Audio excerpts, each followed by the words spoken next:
Seigneur, nous sommes venus dans ta maison aujourd'hui, conscients de te rencontrer dans ce lieu.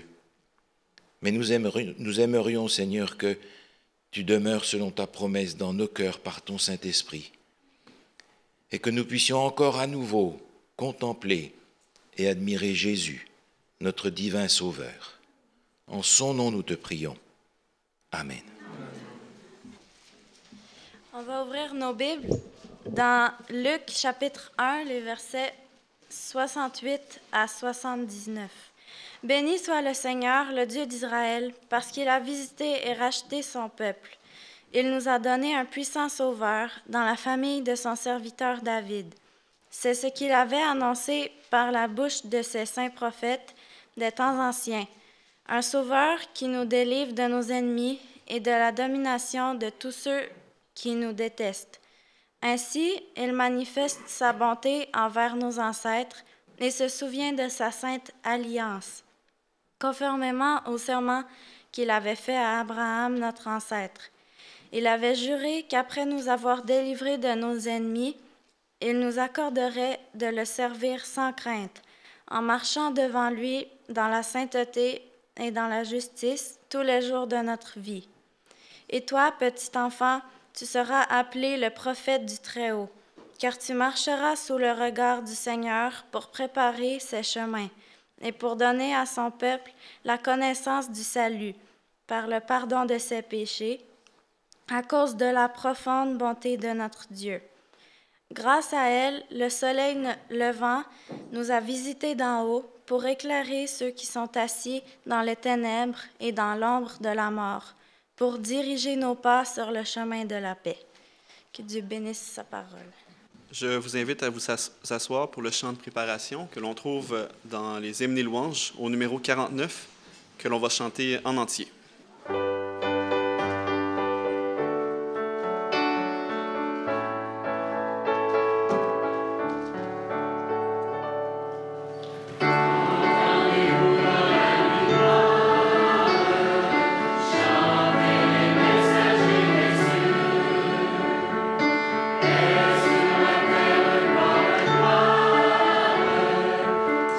Jésus est né dans ce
L'Avent, ça s'écrit A-D-V-E-N-T. C'est la préparation à la première venue de Jésus. C'est un peu une réaction du peuple chrétien qui réalise que lorsque Jésus est venu, les Juifs n'étaient pas prêts à le recevoir. Jésus est arrivé, personne n'était au courant. Alors les chrétiens se sont dit, nous on va préparer la venue de Jésus. Et depuis les années 1100, 1200, les chrétiens ont préparé la venue de Jésus en préparant Noël 4 semaines à l'avance. L'Avent, A-D-V-E-N-T, la venue, la parousie. Le problème, c'est que aujourd'hui, cet Avant, A-D-V-E-N-T, s'est transformé en Avant, A-V-A-N-T, pendant un mois où on prépare tout ce qu'il y a à faire avant Noël. C'est-à-dire un mois de fou où il faut courir, faire les courses, préparer les gâteaux, préparer tout ce qu'il y a à faire pour qu'on puisse arriver épuisé à Noël et faire Noël ensemble. Ça ressemble à quelque chose que vous connaissez, ça? Ce qui veut dire que l'avant A-D-V-E-N-T s'est transformé en un avant A-V-A-N-T qui en fait n'a plus rien à voir avec l'avant A-D-V-E-N-T. C'est-à-dire qu'en fait, on est tellement préoccupé à courir qu'on ne l'attend plus. Et le nombre de gens qui aujourd'hui attendent Jésus se réduit de plus en plus, j'ai l'impression. Alors, est-ce que vous êtes dans l'avant A-D-V-E-N-T ou dans l'avant A-V-A-N-T? C'est à vous de choisir, finalement, lequel vous voulez. Et sur ce registre de la préparation de la venue de Jésus, l'évangile de Luc nous donne plusieurs événements dans l'avant A-D-V-E-N-T. Dans les 2 premiers chapitres de l'évangile de Luc, il se trouve 5 cantiques. Je me suis demandé plusieurs fois pourquoi il n'y en avait pas 7, mais enfin il y en a 5. 5 cantiques qui sont en rapport avec la venue de Jésus. Le premier, c'est le cantique d'Élisabeth, ensuite le cantique de Marie, le cantique de Zacharie, le cantique des anges et le cantique de Siméon. 5 cantiques qui sont des cantiques de l'avant dans la préparation de la venue de Jésus. Et j'aimerais ce matin regarder un peu plus attentivement avec vous le cantique qui est au milieu des 5, le cantique de Zacharie. Nous l'avons lu tout à l'heure, c'est un cantique que Zacharie, le père de Jean-Baptiste, a prononcé. Mais il y a une histoire derrière. Il y a une histoire derrière ce cantique de Zacharie. Au chapitre 1er, on apprend que Zacharie, qui est prêtre, se trouve être de service pour rentrer dans le temple, offrir les parfums au moment de la prière. C'est-à-dire que le peuple est assemblé dans le parvis et le prêtre va rentrer dans le lieu saint et offrir de l'encens sur l'autel des parfums. Il nous est dit que Zacharie était avancé en âge, sa femme aussi. Il y avait une frustration dans la maison parce qu'à cette époque-là, ne pas avoir d'enfant, c'est une sorte de malédiction. C'est perçu comme tel, en tout cas. Mais alors qu'il est en train de faire son service, Zacharie a failli tomber par terre. Un ange est apparu.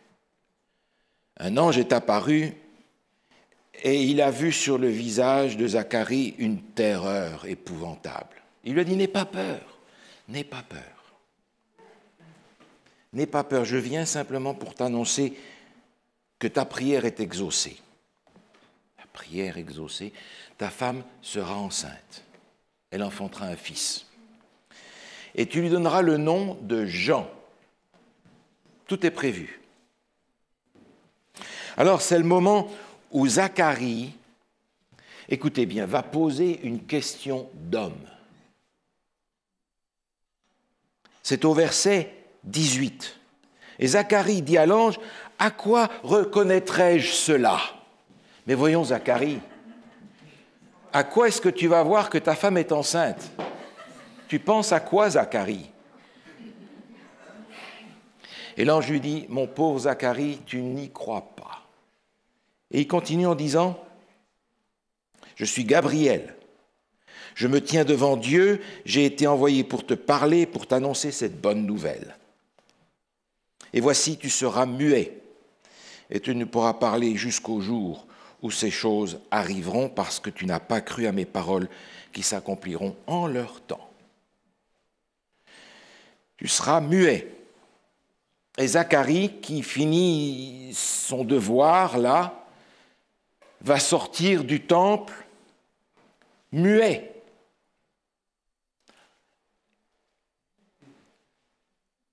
Ne peut plus parler.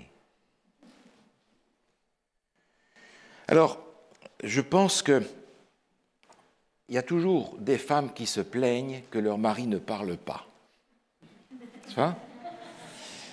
Relisez l'histoire d'Élisabeth et vous ne vous plaindrez plus parce qu'elle a eu un silence pendant 9 mois. Alors, vous savez, tout est relatif, n'est-ce pas ? Seulement, Élisabeth va être enceinte et pendant tout ce temps-là, Zacharie ne peut plus. Il doit écrire tout ce qu'il veut dire pour communiquer. Et puis, lorsque le bébé va naître, il va y avoir une baby shower. C'est la tradition aussi, on va rassembler la famille 8 jours après sa naissance parce que c'est le moment où on va faire la circoncision de cet enfant. Mais l'enfant est né depuis 8 jours déjà. Et vous pouvez imaginer que Zacharie, qui ne parle toujours pas, est en train de se demander, mais l'ange m'avait dit que quand ça s'accomplirait, je pourrais reparler, mais il est toujours muet. Ça me fait penser à l'histoire de Noé. Dieu fait rentrer Noé dans l'arche, tous les animaux, il ferme la porte et pendant 1 semaine, il ne se passe rien, pas une goutte d'eau. Noé a dû se dire, aïe, aïe, aïe, qu'est-ce qui se passe ? Et Zacharie a dû se dire, qu'est-ce que je fais ? Je ne parle pas. Baby shower, tout le monde est là. On s'est habitué à ne plus entendre Zacharie. On est content, on est joyeux. Vous savez, quand le bébé c'est là, oh, il ressemble à son père, oh, il ressemble à sa mère, oh, il est grand, il est petit, il a des cheveux, etc. Puis finalement, c'est le moment où on doit lui donner un nom. Et évidemment, on va suivre la tradition, on va l'appeler Zacharie, Zacharie 1, Zacharie 2, Zacharie 10, 10, 12, 11, 12. Et on dit non. Comment non ? Tu ne vas pas suivre la tradition ? Alors on va donner une ardoise pour que Zacharie puisse dire son nom est Jean. Jean ? Pourquoi Jean ? Il n'y a pas de Jean dans ta famille. Et Zacharie va à ce moment-là ouvrir la bouche et parler. La première chose que Zacharie fait quand il peut ouvrir la bouche nous est indiqué dans Luc chapitre 1 au verset 66.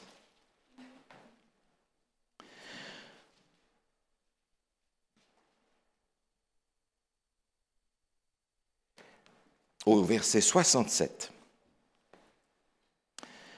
Zacharie, son père, fut rempli du Saint-Esprit et il prophétisa en ces mots. Béni soit le Seigneur, le Dieu d'Israël, de ce qu'il a visité et racheté son peuple. Après 9 mois de silence, la première chose que Zacharie dit, c'est « Béni soit le Seigneur ». Au verset 64, il nous est dit « Au même instant, sa bouche s'ouvrit, sa langue se délia. Il parlait, bénissant Dieu. » La première chose que Zacharie fait après 9 mois de silence, c'est louer le Seigneur, et c'est le cantique que nous avons la chance d'avoir sous nos yeux. C'est ce que Zacharie a dit comme ses premières paroles à la naissance de son enfant, de son garçon. Le cantique de Zacharie est en fait composé de 2 longues phrases. La première commence au verset 68 et elle se termine au verset 75. Et la deuxième phrase va du verset 76 jusqu'au verset 79. 2 longues phrases dans lesquelles, disent les commentateurs, se trouvent 16 allusions à des passages de l'Ancien Testament, dans 12 versets seulement. Je dis, mais il a eu le temps, pendant tout ce temps, de repenser, de ruminer, de repasser dans son esprit tous ces passages des Écritures.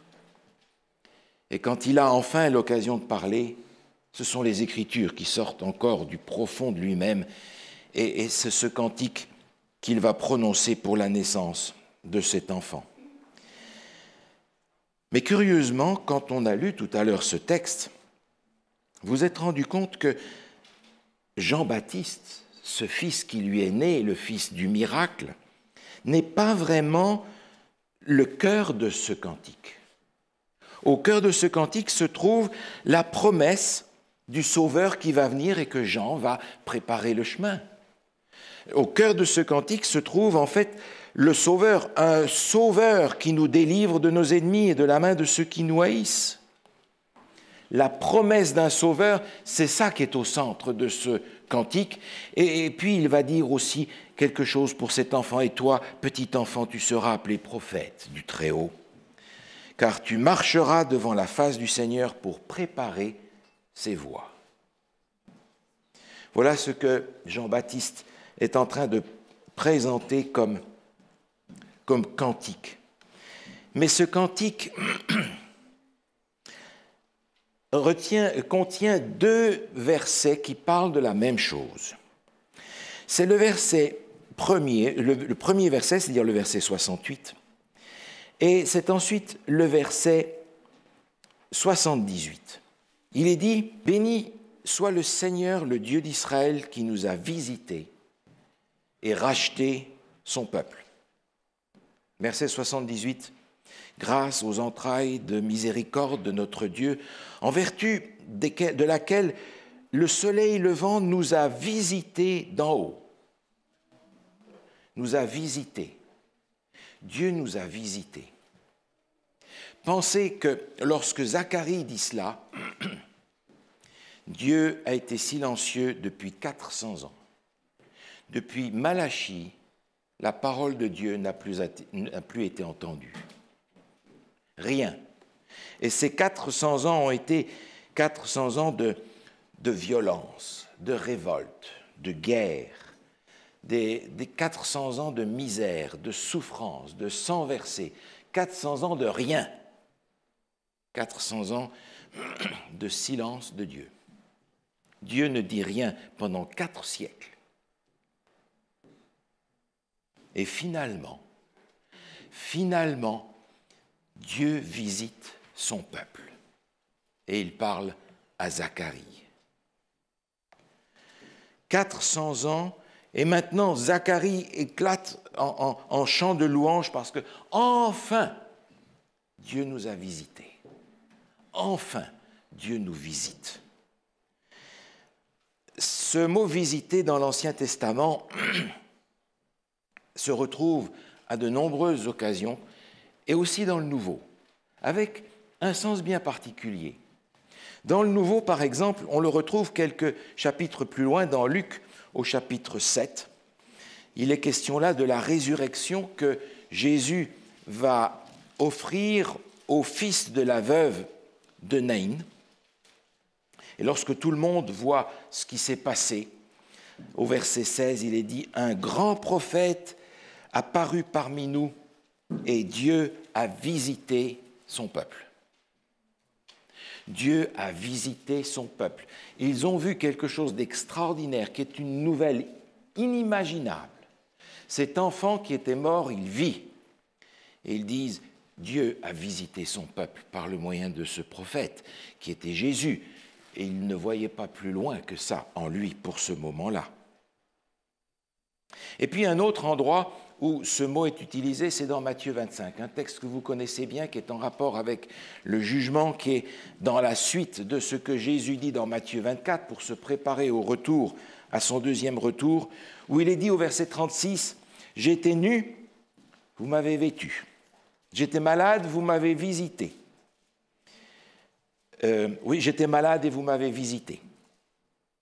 Même mot rattaché à la présence de Dieu ou de ceux qui le représentent pour une bonne cause, pour une bonne nouvelle, pour apporter le bien dont Dieu est porteur.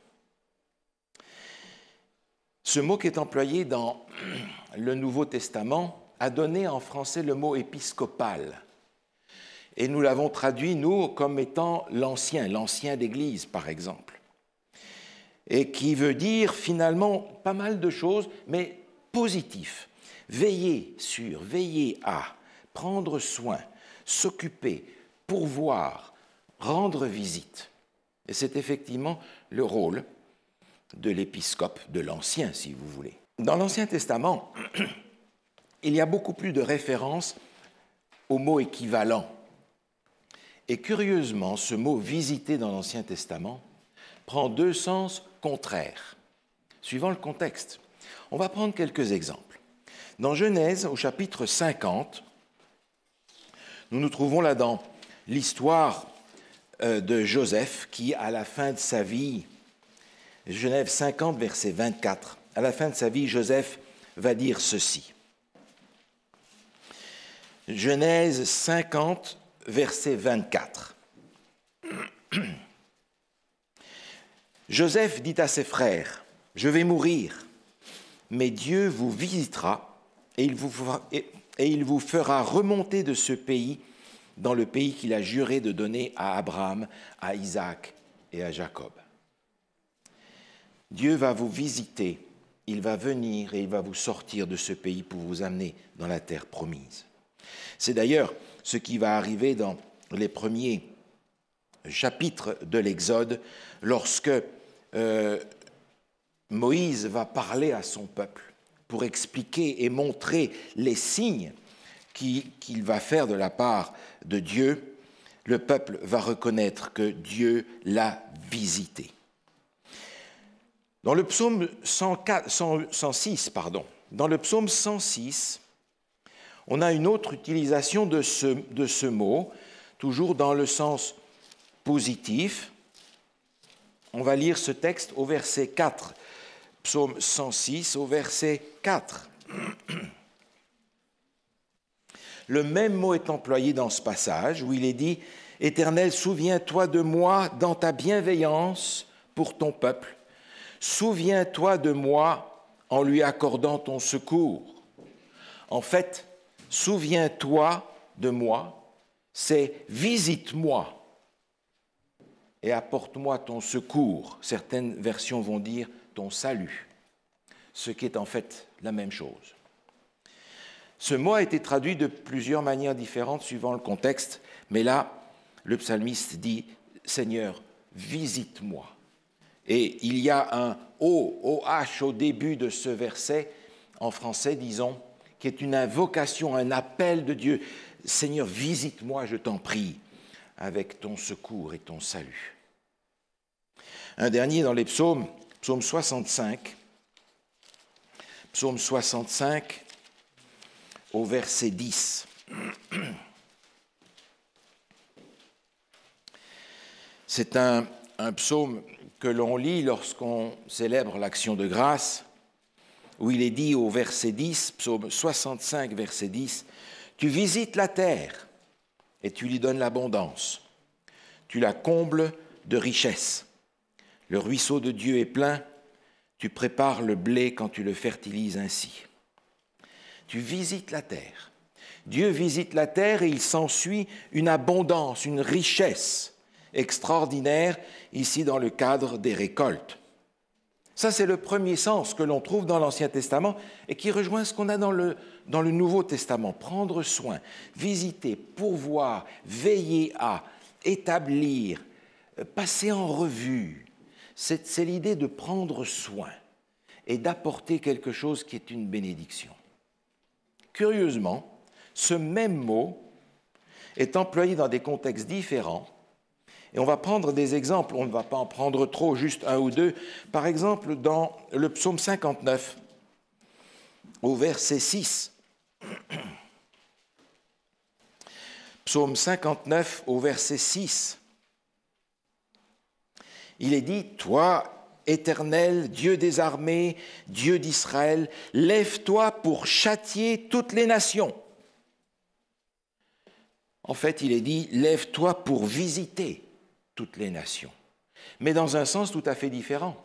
Dans le sens, non pas de bénir cette fois-ci, mais de condamner et de juger. Et prenez un autre texte encore pour voir comment ce mot est utilisé dans le livre de Zacharie, au chapitre 10. Zacharie, chapitre 10, au verset 3. Zacharie, chapitre 10, le verset 3. Il est écrit ceci.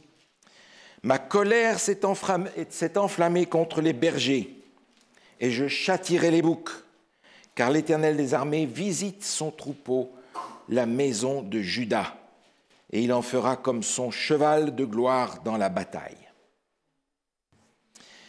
Le mot est ici employé 2 fois. « Je châtierai » et l'Éternel des armées visite. C'est le même mot, mais dans un contexte un petit peu différent. Et on comprend que ce mot-là est utilisé dans un sens pour annoncer une bonne nouvelle, une bénédiction, et pour, dans un autre sens, annoncer le jugement de Dieu. Même mot. Autrement dit, quand Dieu visite son peuple, le résultat va être différent suivant l'accueil que nous allons lui faire. Et le Seigneur va apporter une chose aux uns et une chose aux autres. Dans l'Apocalypse, on retrouve la même chose. Dans l'Apocalypse, on retrouve la même chose. On a la moisson, où Dieu veut engranger le grain, et puis on a la vendange, ceux qui vont recevoir le fruit de la colère de Dieu. Et vous savez, ces deux choses, ces 2 aspects de la visite, on les retrouve dans la première venue de Jésus aussi. Lorsque Jésus visite l'humanité pour la première fois, il y a 2000 ans, en commençant par la crèche et en finissant par la croix, les 2 choses se sont produites aussi. Jésus est venu et il a guéri des malades. Il a ressuscité des morts. Il a prononcé sa bénédiction sur les enfants. Et puis il a donné les béatitudes. Heureux ceux qui. Heureux ceux qui. Mais il a aussi, dans un autre sens, chassé les marchands du temple. Il a aussi annoncé la destruction de Jérusalem, à laquelle personne ne croyait d'ailleurs, mais qui s'est réalisée peu de temps après son ascension. Quand Jésus est venu la première fois, les 2 éléments se sont trouvés dans le ministère de Jésus. Il a apporté une bénédiction d'un côté, il a apporté un jugement de l'autre, mais Jésus a visité son peuple. On a l'impression parfois que Dieu retarde sa visite à son peuple. Regardez ce texte avec moi dans la 2e épître de Pierre. 2e épître de Pierre,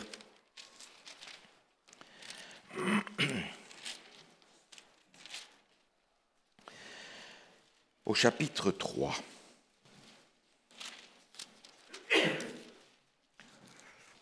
Et au verset 9, un texte que nous connaissons bien, où il est dit, 2e épître de Pierre, chapitre 3, verset 9, « Le Seigneur ne tarde pas dans l'accomplissement de sa promesse comme quelques-uns le croient, mais il use de patience envers vous, ne voulant pas qu'aucun périsse, mais voulant que tous arrivent à la repentance. Le jour du Seigneur viendra comme un voleur. En ce jour, les cieux passeront avec fracas, les éléments embrasés se dissoudront, et la terre avec les œuvres qu'elle renferme sera consumée. » On retrouve ici la même chose. Un appel à la repentance, donc au salut, mais il nous est dit que le jour du Seigneur viendra comme un voleur pour détruire. On a l'impression que le Seigneur parfois retarde sa visite à son peuple. Non pas parce que sa promesse n'est pas très sûre, mais parce qu'il est en sa bonté jusque dans une patience infinie, espérant que nous arrivions tous à la repentance. D'ailleurs, à la même page, se trouve écrit ce que nous entendons aussi aujourd'hui, un peu plus haut, toujours au chapitre 3, deuxième épître de Pierre, au verset 4, il est écrit « Les gens, ils disent, où est la promesse de son avènement ? Car depuis que les pères sont morts, tout demeure comme dès le commencement de la création. Et encore, ils n'y croient pas à la création. Où est la promesse de son avènement ? Quand l'an 1000 est arrivé, on croyait que c'était déjà le moment où Jésus allait revenir. Dans le réveil du 19e siècle, les gens étaient sûrs que Jésus allait revenir à une telle date. Quand on est arrivé à l'an 2000, on était sûr que les ordinateurs du monde allaient tous exploser et que c'était la fin du monde. 20 ans plus tard, il y a des jeunes qui n'ont même pas vu le siècle passé. Et on se souvient que Ève, quand elle a enfanté son premier enfant, pensait que c'était lui qui allait être celui qui devait venir.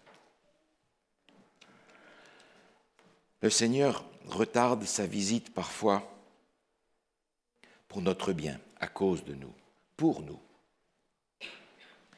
Mais ce qui s'est passé lors de la première visite de Jésus dans ce monde va se passer de la même manière lorsqu'il va revenir la deuxième visite. Il vient pour donner la vie éternelle à ceux qui l'attendent, mais il vient pour rendre aussi à chacun selon ses œuvres.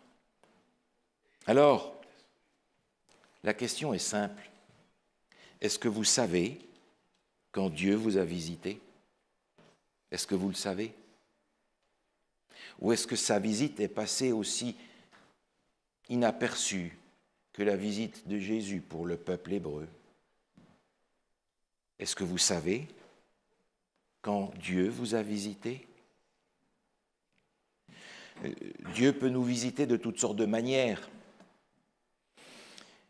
Il peut nous visiter par le témoignage des autres que nous entendons. Il peut nous visiter par le témoignage des autres que nous entendons et qui touche notre cœur. Il peut nous visiter par les paroles, par sa parole qui est annoncée depuis cette chair. Il nous visite à chaque Noël pour nous rappeler qu'il frappe à la porte et qu'il voudrait entrer chez nous, chez moi. Chaque Noël, il vient nous revisiter. Est-ce qu'il y a de la place chez nous pour lui? Est-ce qu'il y a de la place chez moi? Dieu nous visite aussi à chaque Sainte Seine. Dieu nous visite constamment, d'une façon ou d'une autre. Chaque fois que nous entendons sa voix qui nous appelle dans notre cœur, le Seigneur nous a visités. Est-ce que vous savez quand il vous a visité? Est-ce que vous savez la réponse que vous lui avez donnée ce jour-là? Je pense aux disciples d'Emmaüs, par exemple, qui étaient plongés dans le désespoir parce qu'ils avaient mis toute leur foi dans Jésus, espérant qu'il allait relever le peuple d'Israël. Et maintenant, ils rentrent chez eux. Pour eux, c'est fini, Jésus est mort. Et Jésus va les visiter, marcher avec eux, leur faire une étude biblique extraordinaire, comme personne n'en a jamais reçu. Et Jésus est prêt à continuer son chemin. Et ils n'auraient probablement jamais su qu'ils ont été visités par Jésus s'ils n'avaient insisté pour que Jésus rentre chez eux et prenne un repas et passe la nuit avec eux. Et c'est au moment du repas que Jésus s'est révélé. C'est à ce moment-là qu'ils ont découvert que Jésus les avait visités. Et vous savez ce qui s'est passé avec ces deux personnages, peut-être un couple, Marie et sa femme? Quand ils ont découvert que Jésus les avait visités, ils ont trouvé en eux une énergie colossale pour refaire en courant le chemin qu'ils avaient fait à Jérusalem et pour dire aux autres, vous savez quoi? Jésus est vivant. Si Jésus avait continué son chemin, s'il l'avait laissé chercher quelque part une place pour rester dans un hangar, dormir dans une crèche, encore une fois, n'aurait jamais su que Jésus les avait visités. Mais quand ils sont repartis, ils disaient « Notre cœur ne brûlait-il pas en nous lorsqu'il nous montrait les Écritures ? Jésus est vivant. » Est-ce que nous avons reçu cet élan extraordinaire lorsque Jésus nous a visités? Ou bien est-ce que nous avons dit « Ah, merci Seigneur, je suis content d'être sauvé. Bon, on va passer à autre chose maintenant. » Le Seigneur nous visite de toutes sortes de manières différentes. Il a visité l'humanité une première fois il y a 2000 ans. Et nous savons qu'il va visiter l'humanité une deuxième fois, bientôt. Et je souffre en pensant que c'est son peuple qui n'était pas prêt à le recevoir. Il a fallu que ce soit des étrangers qui viennent de loin pour dire « Mais votre roi est ici. » Ah bon? Et quand il viendra, je me demande est-ce que son peuple sera prêt? Et quand je parle de son peuple, je parle de son peuple maintenant, nous. Son peuple sera prêt, c'est sûr, mais la question est de savoir si je serai dedans ou pas.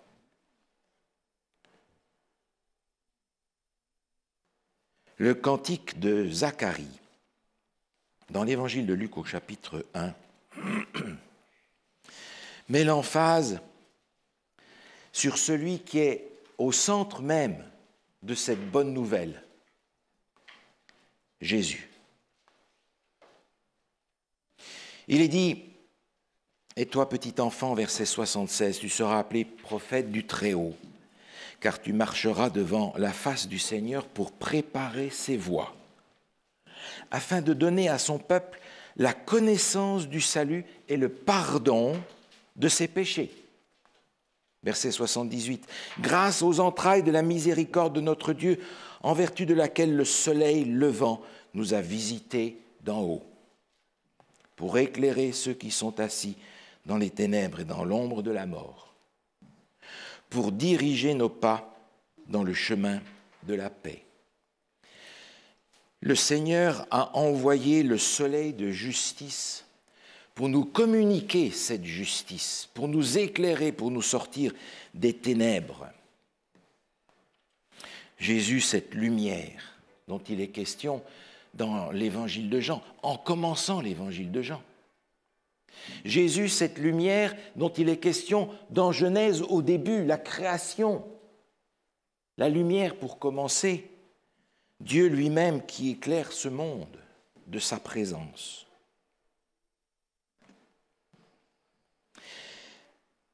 Mais je repense à Zacharie et à son histoire et je reviens un petit peu en arrière.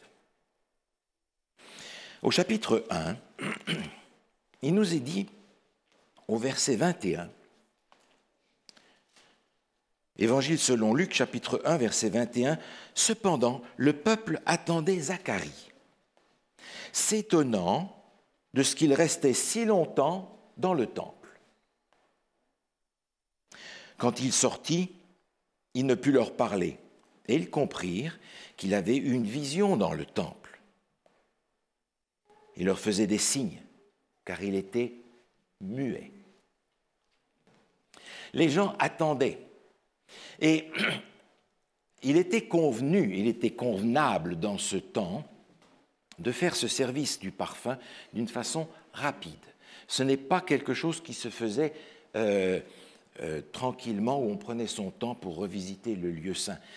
L'idée était que l'autel des parfums se trouvait juste très proche de l'arche, qui était juste derrière. Donc il n'était pas question d'approcher de l'arche et de prendre son temps. C'était donc un service qui devait se faire rapidement. On vient, on apporte le parfum, on le fait brûler et on s'en va. Donc ils étaient habitués à voir le prêtre qui rentre et qui sort rapidement. Et cette fois-ci, Zacharie reste là. Et tout le monde se demande, qu'est-ce qui s'est passé? Est-ce qu'il a été foudroyé? Est-ce qu'il a fait quelque chose qu'il ne fallait pas faire? Car il y en a qui ont été foudroyés pour avoir fait le contraire de ce que Dieu avait dit. Et vous avez ce peuple qui est là stressé, qui attend, et qui attend non seulement qu'il sorte, mais lorsque le prêtre sortait de son service d'offrande du parfum, c'est-à-dire de la prière, il sortait et il prononçait sur le peuple la bénédiction donnée à Aaron dans Nombre, chapitre 6. Que l'Éternel te bénisse et qu'il te garde. Que l'Éternel fasse luire sa face sur toi et qu'il te donne sa grâce. Que l'Éternel tourne sa face vers toi et qu'il te donne sa paix. Donc les gens attendaient et en fait, ils ne pouvaient pas quitter ce moment d'adoration sans avoir reçu la bénédiction du prêtre. Et la bénédiction ne vient pas. Et quand le prêtre sort,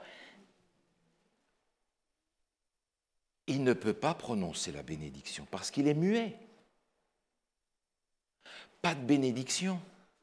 En fait, il est rentré dans le temple, apportant par ses parfums la prière du peuple qui est en prière à l'extérieur.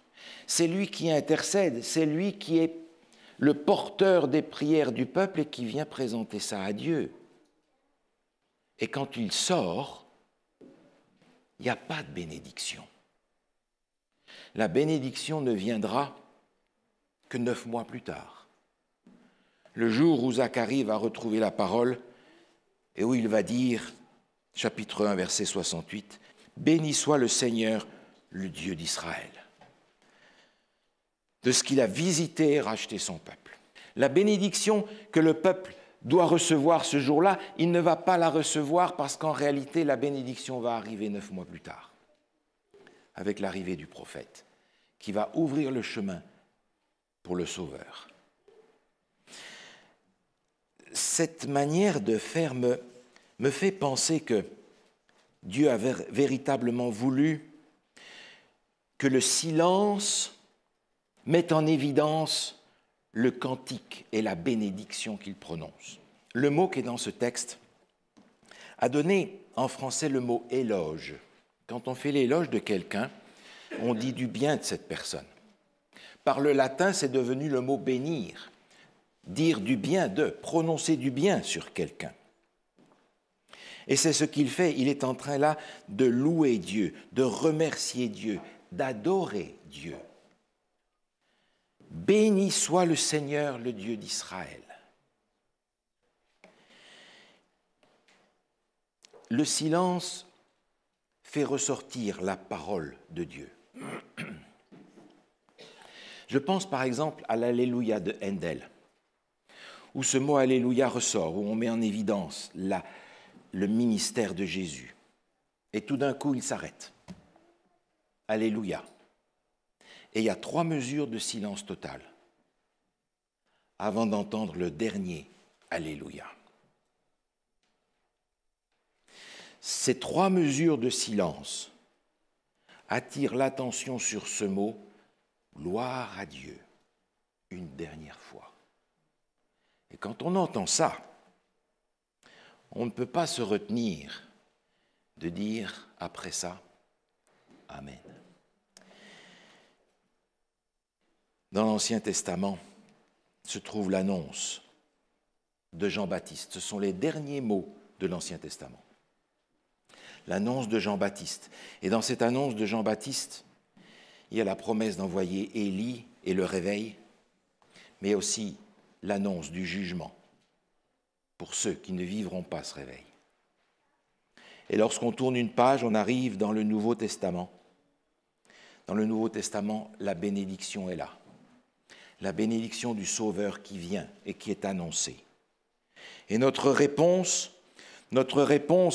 après le silence de Dieu, notre réponse c'est l'adoration, c'est bénir Dieu, c'est le louer, c'est lui dire tout ce que nous avons dans notre cœur comme reconnaissance. Est-ce que vous savez quand Dieu vous a visité? Comment est-ce que vous lui avez répondu lorsqu'il a frappé à la porte dans l'Apocalypse Jésus est présenté comme celui qui frappe à l'église de Laodicée. Si quelqu'un entend ma voix et ouvre la porte, j'entrerai, je souperai avec lui et lui avec moi. Si quelqu'un entend, est-ce que nous avons entendu? Est-ce que nous avons su quand Jésus nous a visités? Jésus nous visitera bientôt une dernière fois pour ceux qui l'attendent. Et en ce jour-là, j'espère que nous serons tous là pour dire « Béni soit le Seigneur qui a visité et racheté son peuple. » Amen. On va chanter ensemble le numéro 37 dans « Donnez-lui gloire ».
Notre Dieu, notre Père, aujourd'hui, nous voulons te louer et te bénir pour toutes les visites que tu nous as données. Nous voulons te remercier pour ta patience qui continue à frapper à la porte de notre vie en espérant qu'il y aura chez nous une place qu'il n'y avait pas à l'hôtellerie quand tu es venu. Nous voulons te remercier, Seigneur, pour toutes les fois où tu nous as visités et toutes les fois où tu nous visiteras encore. Mais nous ne savons pas, Seigneur, quand ce sera la dernière fois.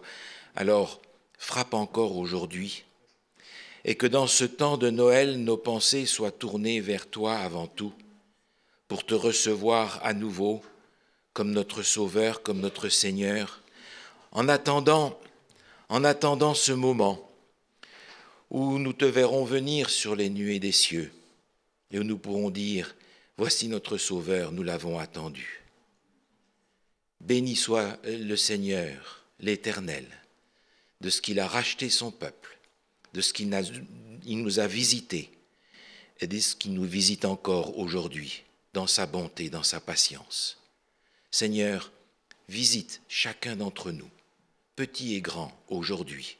Nous t'en prions au nom de Jésus. Amen.